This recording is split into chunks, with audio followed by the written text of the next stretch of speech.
no dryer.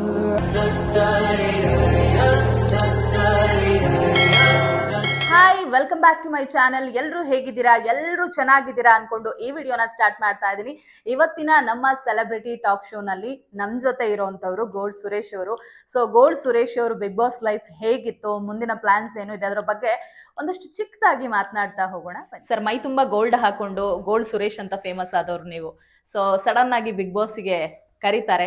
ಎಲ್ಲೋ ಒಂದ್ ಕಡೆ ಒಂದಷ್ಟು ಆ ಗೂಡ್ ಒಳಗಡೆ ಇರ್ಬೇಕು, ಅದರಿಂದ ಆಚೆ ಪ್ರಪಂಚ ನೋಡ್ಬಾರ್ದು ಅಂತ ಅಂದಾಗ ಹೇಗೆ ಒಪ್ಕೊಂಡ್ರಿ? ಯಾಕೆ ಒಪ್ಕೊಂಡ್ರಿ? ಮೇಡಮ್, ನಾನು ಹೊರಗಡೆ ಇದ್ದು ನನ್ನ ವ್ಯಕ್ತಿತ್ವನ ನನಗೆ ಗೊತ್ತಿರೋರು ತೋರಿಸಿದ್ದೀನಿ. ಎಷ್ಟೆಲ್ಲ ಇದ್ರೂ ಕೂಡ ಏನು ಇಲ್ಲದೆ ಇರೋ ಥರ ಹೇಗೆ ಬದುಕ್ಬೋದು, ಹೇಗೆ ಜೀವನ ಮಾಡ್ಬೋದು ಅಂತ ತೋರಿಸ್ಬೇಕಾಗಿತ್ತು. ಆ ಒಂದು ಜನಗಳಿಗೆ ನನ್ನ ಕ್ಯಾರೆಕ್ಟರ್ ಇಷ್ಟ ಆಗುತ್ತೆ ಅಂತ ಅನ್ಕೊಂಡು ಹೊರಗಡೆ ಹೋದನು. ನಾನು ಅನ್ಕೊಂಡದಕ್ಕಿಂತ ಜಾಸ್ತಿ ಪ್ರೀತಿ ಕೊಟ್ಟಿದ್ದಾರೆ ಜನ ನನಗೆ. ಆ ಪ್ರೀತಿಗೆ ನಾನು ಯಾವತ್ತೂ ಅಬ್ಬರಿಯಾಗಿರ್ತೇನೆ. ಅವ್ರ ಮನೆ ಮಗನಾಗಿ ಯಾವತ್ತೂ ಇರ್ತೀನಿ. ಸರ್, ಈಗ ಒಳಗಡೆ ಹೋದವರಲ್ಲಿ ತುಂಬಾ ಜನ ಎಂಟರ್ಟೈನ್ಮೆಂಟ್ ಫೀಲ್ಡ್ ಅಲ್ಲಿ ಇದ್ದವರು, ಜನರಿಗೆ ಗೊತ್ತಿದ್ದಂಥವ್ರು. ಆದ್ರೆ ಒಂದಷ್ಟು ಜನ ಮಾತ್ರ ನೀವು ಎಲ್ಲೋ ಪರಿಚಯನೇ ಇಲ್ಲ, ಒಂದಷ್ಟು ಅಂದ್ರೆ ನಿಮ್ಮ ಅದೇನೋ ಒಂದು ಇದಿದೆ ಅಲ್ಲಿ ಮಾತ್ರ ಆ ಗುಂಪಿಗೆ ಅಥವಾ ಆ ಸರ್ಕಲ್ಗೆ ಗೊತ್ತಿದ್ದವರು. ಒಳಗಡೆ ಹೋದ್ಮೇಲೆ ನನ್ನ ಜನ ವೋಟ್ ಮಾಡಿ, ಯಾಕಂದ್ರೆ ಅದು ಬೇಸ್ ಆಗತ್ತೆ, ಅದ್ರ ಮೇಲೆ ಜನ ವೋಟ್ ಮಾಡಿನೇ ಉಳಿಸ್ಬೇಕು. ನನಗೆ ವೋಟ್ ಮಾಡಿ ಉಳಿಸ್ತಾರೆ ಅಂತ ಅನ್ಕೊಂಡಿದ್ರ? ಆ ನಂಬಿಕೆ ಇತ್ತ? ನಾನೊಂದು 2-3 ವಾರ ಉಳಿಸ್ಕೋಬಹುದು ಅಂತ ಅನ್ಕೊಂಡಿದ್ದೆ. ಈ ಮಟ್ಟದಲ್ಲಿ ಜನ ಪ್ರೀತಿ ಕೊಡ್ತಾರೆ ಅಂತ ಅನ್ಕೊಂಡಿರ್ಲಿಲ್ಲ. ನಮ್ ಜನ ಹೇಗೆ ಅಂದ್ರೆ, ನೀರ್ ಕೇಳಿದ್ರೆ ಮಜ್ಜಿಗೆ ಕೊಡುವಂತ ಜನ ಮೇಡಮ್. ನಮ್ದು ಕರ್ನಾಟಕ ಜನ ಪಾನ್ಕಾನೆ ಕೊಡ್ತಾರೆ. ಯಾವ್ದೋ ಒಂದು ಹಳ್ಳಿಗೆ ಹೋಗಿ ಬೇಸಿಗೆ ಕಾಲದಲ್ಲಿ ಅಮ್ಮ ನೀರ್ ಕೊಡಿ ಅಂದ್ರೆ, ಊಟ ಮಜ್ಜಿಗೆ ಕುಡಿಯಮ್ಮ, ತಮ್ಮ ಮಜ್ಜಿಗೆ ಕುಡಿಯೋ ಅಂತ ಹೇಳೋಂತ ಇದು ಇರ್ಬೇಕಾದ್ರೆ, ಎಲ್ಲೋ ಇದ್ದಂತ ಅವ್ನು ಇಷ್ಟು ಪ್ರೀತಿ ಕೊಟ್ಟಿದ್ದಾರೆ ಅಂದ್ರೆ ಮೇಡಮ್, ಅವ್ರ ಮೈನ ಮೇಲೆ ಅಂತ ಸ್ವೀಕಾರ ಮಾಡಿದ್ದಾರೆ ಮೇಡಮ್. ನನ್ನಲ್ಲಿರುವಂಥ ಒಳ್ಳೆತನ ಅವ್ರಿಗೆ ಇಷ್ಟ ಆಗಿರ್ಬೇಕು, ಅದಕ್ಕೆ ನನ್ನನ್ನು ಉಳಿಸ್ಕೊಂಡಿದ್ದಾರೆ. ನನ್ನನ್ನು ಆ ಮನೇಲಿ ನೋಡಿದ್ದಾರೆ, ನಾನು ಹಾಗೆಯೇ ಕಂಟಿನ್ಯೂ ನಾನು ಮಾಡ್ತಾ ಇದ್ದೀನಿ. ಅವ್ರು ನನ್ನ ಮೇಲೆ ಏನು ಇಟ್ಟಿದ್ದಾರೆ, ನಂಬಿಕೆ, ಪ್ರೀತಿ, ವಿಶ್ವಾಸ, ನಾನು ಹಾಗೆ ಉಳಿಸ್ಕೊಂಡು ಹೋಗ್ತೀನಿ. ಗೋಲ್ಡ್ ಸುರೇಶ್ ಅವ್ರ ಹತ್ರ ಎಷ್ಟು ಕೆಜಿ ಗೋಲ್ಡ್ ಇದೆ, ಯಾವ್ಯಾವ ಟೈಮಲ್ಲಿ ಹಾಕೊಂಡು ಹೋಗ್ತಾರೆ, ಅದಕ್ಕೋಸ್ಕರ ಬಾಡಿ ಗಾರ್ಡ್ಸ್ನ ಇಟ್ಕೊಂಡು ಹೋಗ್ತಾರ ಜೊತೆಲಿ? ಮೇಡಮ್, ನಾನು ಮದುವೆ ಫಂಕ್ಷನ್ಸ್ಗಳು ಇಲ್ಲ ನನಗೆ ಬೇಕಾಗಿರೋ ತುಂಬಾ ಒಳ್ಳೆ ಸ್ನೇಹಿತರುಗಳಾಗಿದ್ದು, ಅವ್ರಿಗೆ ತುಂಬಾ ನನಗೆ ಅದೇ ರೀತಿ ನೋಡಬೇಕು ಅಂತ ಆಸೆ ಇದ್ರೆ ಮಾತ್ರ ನಾನು ಹಾಕೊಂಡು ಹೋಗ್ತೀನಿ ಮೇಡಮ್. ಡೈಲಿ ಎಲ್ಲ ನಾನು ಹಾಕೊಂಡು ಹೋಗೋಕ್ಕಾಗಲ್ಲ, ಯಾಕಂದ್ರೆ ನಂದೇ ಆದಂಥ ಒಂದು ಬಿಸ್ನೆಸ್ ಇದೆ. ಆ ಬಿಸ್ನೆಸ್ ನೋಡ್ಕೋಬೇಕು, ಅಂದ್ರೆ ನಾನು ಇರಬೇಕು ಯಾವತ್ತೂ ಕೂಡ. ಯಾಕಂದ್ರೆ ಜನರ ಮಧ್ಯದಲ್ಲಿ ದಿನ ಬೆಳಗ್ಗೆ ಜನರ ಮಧ್ಯದಲ್ಲಿ ಇರುವಂಥ ನಾನು ದಿನ ಅಷ್ಟು ಗೋಲ್ಡ್ನು ನಾನು ಹಾಕೊಂಡು ಓಡಾಡೋಕ್ಕಾಗಲ್ಲ. ಯಾವ್ದಾರ ಫಂಕ್ಷನ್ಗಳಿದ್ದಾಗ ನನ್ನ ಫಂಕ್ಷನ್ಗೆ ಕರೆದಂಥವ್ರಿಗೆ ನನ್ನನ್ನು ಅದೇ ರೀತಿ ನೋಡಬೇಕು ಅಂತ ಆಸೆ ಇದ್ದಾಗ ಮಾತ್ರ ಆ ರೀತಿ ಹೋಗ್ತೀನಿ, ಬಿಟ್ರೆ ದಿನ ಆ ಥರ ಓಡಾಡಲ್ಲ. ನಿಮ್ಮನ್ನ ಬಾಲ್ಯದಿಂದ ನಿಮ್ಮನ್ನ ಹೆತ್ತು ಬೆಳೆಸಿದವರು ಎಲ್ಲ ಅಪ್ಪ ಅಮ್ಮ ಏನಿದ್ದಾರೆ, ಕೆಜಿ ಗಟ್ಲೆ ಚಿನ್ನ ಹಾಕೊಂಡು ನಿಮ್ಮನ್ನ ನೋಡಿದಾಗ ಅವ್ರು ಏನಂತಾರೆ? ಅಪ್ಪ ಅಮ್ಮ ಖುಷಿ ಪಡ್ತಾರೆ, ನಗ್ತಾರೆ ಮೇಡಮ್. ಏನೋ ನಿಂದು ಒಂದು ಹೊಚ್ಚತನ ಅಂತ ಮಾತಾಡ್ತಾರೆ. ಎಲ್ಲ ಒಂದ್ ಕಡೆ ಅದೊಂಥರ ಖುಷಿ ಅನ್ಸುತ್ತೆ, ಒಂದ್ ಕಡೆ ನಗು ಅನ್ಸುತ್ತೆ. ಓಕೆ, ಈಗ ಬಿಗ್ ಬಾಸ್ಗೆ ಎಂಟ್ರಿ ಕೊಟ್ಟಾದ್ಮೇಲೆ ಹೊಸ ಲೈಫ್ನ ನೀವು ನೋಡಿದ್ರಿ. ನಿಮ್ಗೆ ಹೊಸ ಇಂಥದ್ದೊಬ್ಬ ಸುರೇಶ್ ಇದಾರೆ ಅಂತ ಅನ್ಬಿಟ್ಟು ಇಡೀ ಪ್ರಪಂಚಕ್ಕೆ ಗೊತ್ತಾಗೋ ರೀತಿ ಆಯ್ತು.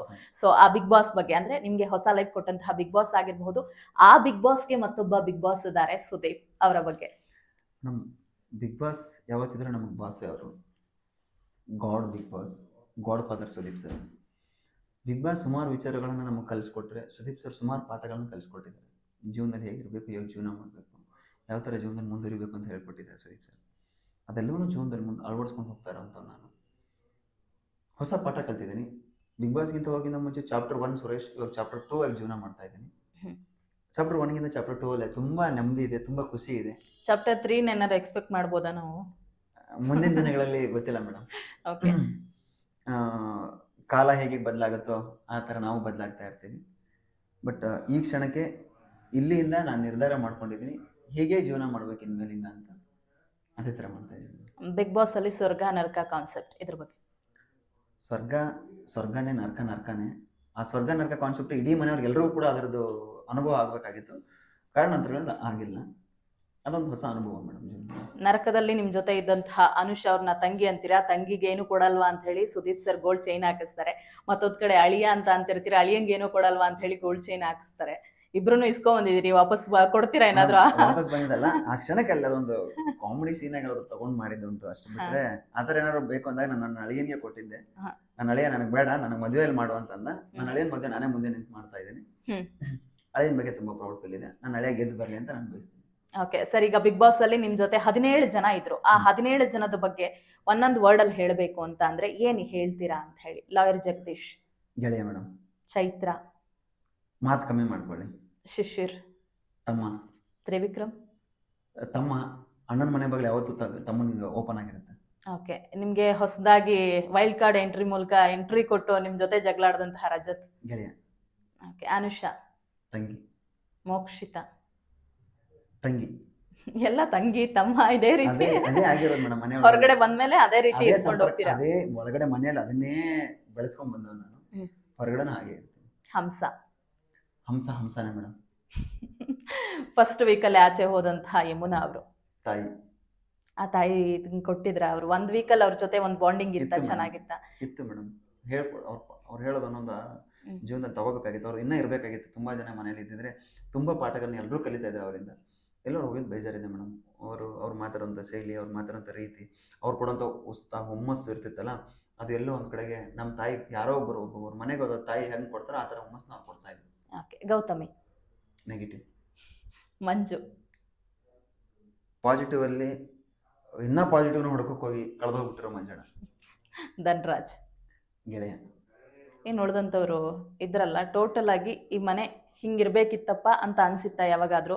ನನ್ನ ಮನೇಲಿ ಆರಾಮಾಗಿದ್ದೆ, ಇಲ್ಲಿ ಸಡನ್ ಆಗಿ ತಂದು ಹಾಕ್ಬಿಟ್ಟಿದ್ದಾರೆ, ಇಲ್ಲಿ ಒಬ್ಬೊಬ್ರದ್ದು ಒಂದೊಂಥರ ವ್ಯಕ್ತಿತ್ವ, ನಂದೇ ಒಂದು ವ್ಯಕ್ತಿತ್ವ, ನನ್ನ ವ್ಯಕ್ತಿತ್ವನ ಉಳಿಸ್ಕೊಳಕ್ ಆಗತ್ತಾ ಇಲ್ವಾ ಅನ್ನೋ ಒಂದು ಟೆನ್ಷನ್ ಏನಾದ್ರು ಶುರುವಾಗಿಲ್ಲ? ಮಾತ್ರ ನಾನು ತುಂಬಾ ಸ್ಟ್ರಾಂಗ್ ಮೈಂಡ್ ಇರೋಂಥವನು.